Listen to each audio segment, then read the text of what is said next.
Hey, what's happening, y'all?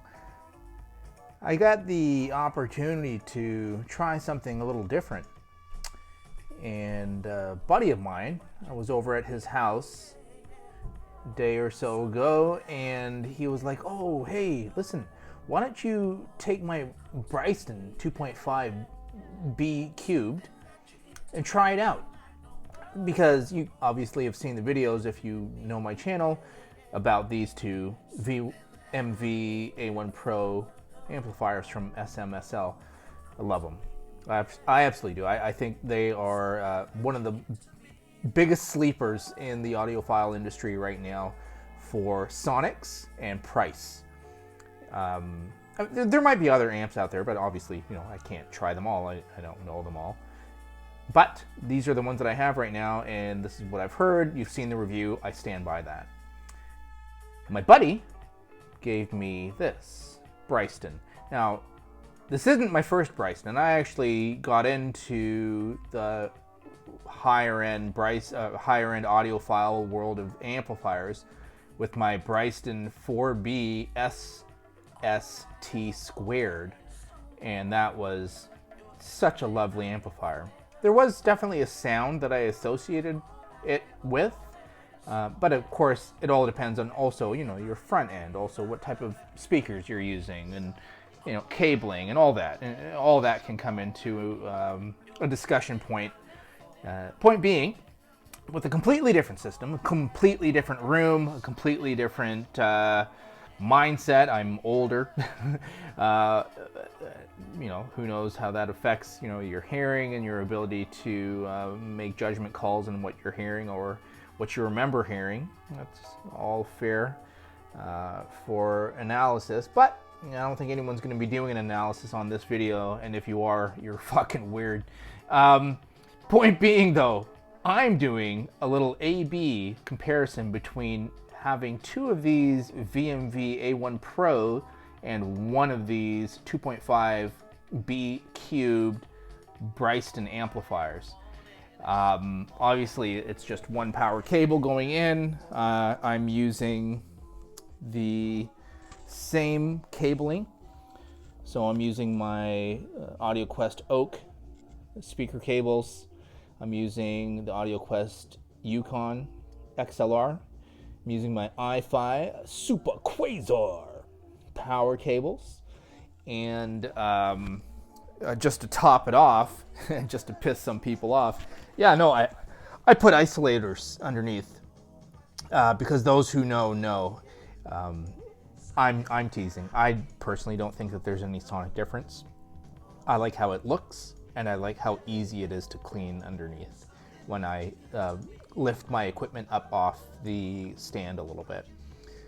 Isolation, sure. Like, you know what? These are actually little ball bearings that are in between those two caps. And maybe it helps with isolation of vibration. Sure, that's fine. Point is, at this point, at this level, the system's going to be sounding amazing regardless, any way it is. So, what am I hearing? This has only been maybe a couple of hours of having this amplifier in, but it's definitely warmed up. Obviously, my front end has been warmed up for quite some time. I was just previously listening to some vinyl, which I have going through a tube buffer into my preamp and then out to the amplifiers. Everything sounds really, really good. So I had immediately called my buddy on FaceTime once I hooked it up, and it was not even 5 minutes into my listening session. I had just taken these out of line and I put that in line. And what did I hear? I was pretty surprised in that separation, soundstage, both left and right and front to back, nuance, detail, precision was exactly the same as what I was hearing. What I did feel that I heard a little bit different with this amplifier was that much more weight. It just it seems, it could be my perception, it could be my state of mind. I will acknowledge all of those possibilities, but it's kind of also what I remember hearing on my old Bryston 4B SST squared. Like, there is just a weightiness that comes with it. It's nuanced, it's detailed, great soundstage, all the good things, but just a touch of weight. But my question is, my buddy is, on the verge of doing some pretty intense amplification setup with his speakers, and he needs multiple amplifiers to drive multiple drivers within the speakers that he's going to be getting. And as the devil's advocate, I think this is MSRP in and around $5,000 Canadian, and I paid $700 each of these, so we're at $1,400. You're way under the amount, and if you're using these to drive, single units, single drivers, for me, as good as this sounds, like, this sounds amazing, fantastic, really, really good. Yeah. So do these. And that is where the conundrum and personal choice comes in. I think in 2025, we're in November 2025 right now, and the amount of choice that we have to consider ourselves lucky to be living and listening in this time. Because not only do you have so many different options of gear, speakers, cables, how you want to set your room up and all that, audio sources, vinyl, digital, whatever. There's a lot of really good stuff that's made at every price point. And what I've kind of just proven to myself is that the cost of something is not a direct correlation to the sonics of what it can provide. And that is no knock to the higher cost items. I understand the appeal of a Rolex watch, but it doesn't tell the time any better than a very nice and well-made Seiko. This is kind of what I'm experiencing here.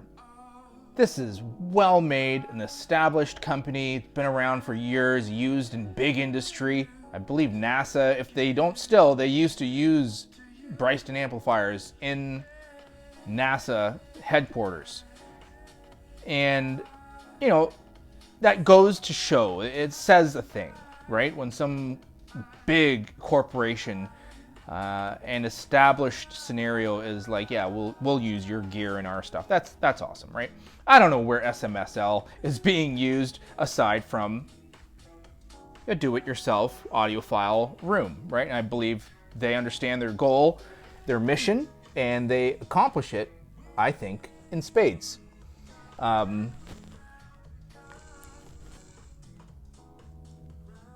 Yeah, I love the look of a Bryston. It's no nonsense. There's no fluff. It's just form and function. Lexus's old school 1990s ad campaign. Just form and function. And it stands true. I think Bryston, even being at my buddy's house, he's using a couple of 4B monoblock setups in his system. And my God, they just sound so good. And then me also having a 4B SST squared, which he also used in his system. He had bought from me a while back and used in his system for a while. Yeah, we're quite familiar with the sound. But in the comparison between very cost effective, I still stand by it, well built. These little things are just nice little bricks. I haven't opened it up. And I don't even know if there is an op amp in here. I think there might be, but it might be in line with the volume knob, which when you're using it in monoblock, which I do, the volume obviously becomes obsolete. So I don't know if I was to change out the op amp in there, if it would be in an obsolete circuit. Who knows? That's more research and really not even necessary. That's just me geeking out a little bit. But in direct comparison, yeah, would I live with this? Absolutely. This sounds really, really good. These are just ultra precise and detailed. This does retain that precision and detail. In terms of speed and delivery of bass and sonics, I think that they're kind of on par. I like, it's maybe 4 hours in now having this into the system, and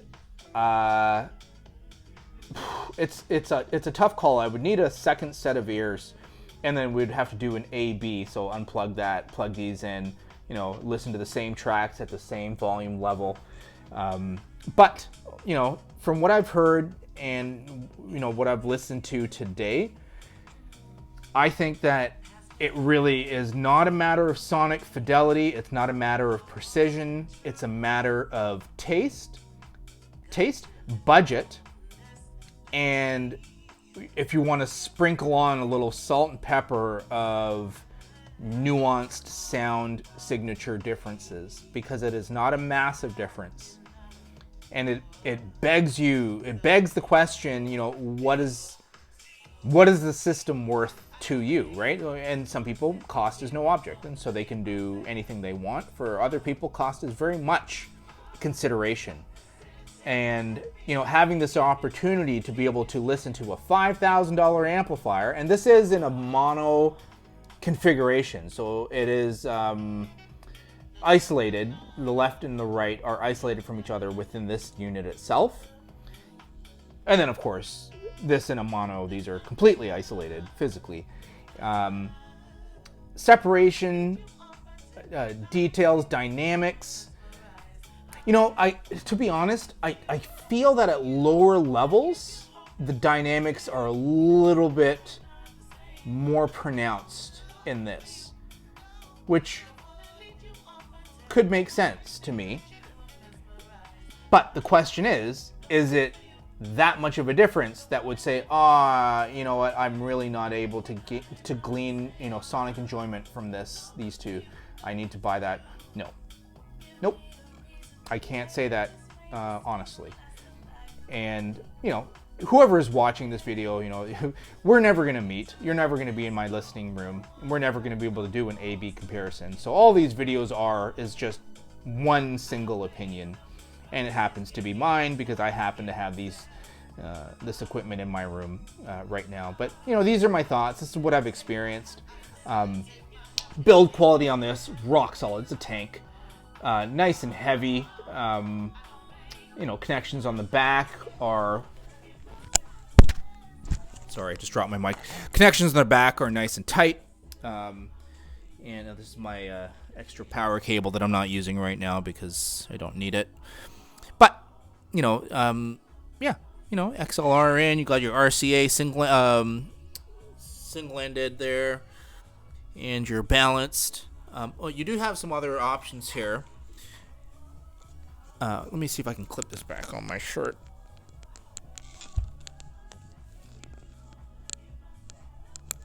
No. Proving a little bit more difficult. All right.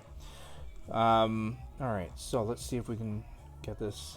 All right. So sensitivity, I'm running it at 29 dB, but you can go down to 23. It essentially will just make things a few dB quieter. But for my system, the way I have things configured, 29 is the way to go. You got your stereo or your mono. Obviously, I'm using it in a stereo configuration, so I have it in stereo. And then finally, your other input here is balanced or single-ended, and of course, I'm using balanced. In my opinion, I like the sound of balanced cables when the option is available, even though single-ended can sound fantastic as well. To be honest, I like the extra dB boost that the balanced will give, but good single-ended will give you fantastic sonics regardless. I just saw something in my cables here. This can't be. It simply can't be. Can't have this cable underneath. There we go. And then it's on the ground here. What? Nope, we're putting that in there because that's the way things need to be. Oh, that's gonna piss so many people off. I love it. Leave comments below. I'll respond, and I get rude, so have some fun with it if you want. I'll send you back to your mom crying that I hurt your feelings. You might even try and contact YouTube. I don't give a fuck. Do it. Alright? I'm not making any money off this. I got my money, baby. So anyways, listen. This is just a fun little video on a little A/B comparison between a couple of different amplifier configurations. Just my thoughts. Truly my humble thoughts. I have not experienced all. I don't know all. There's many more things I can experience in life, but for those of you that would find this interesting, here you go. Have at it.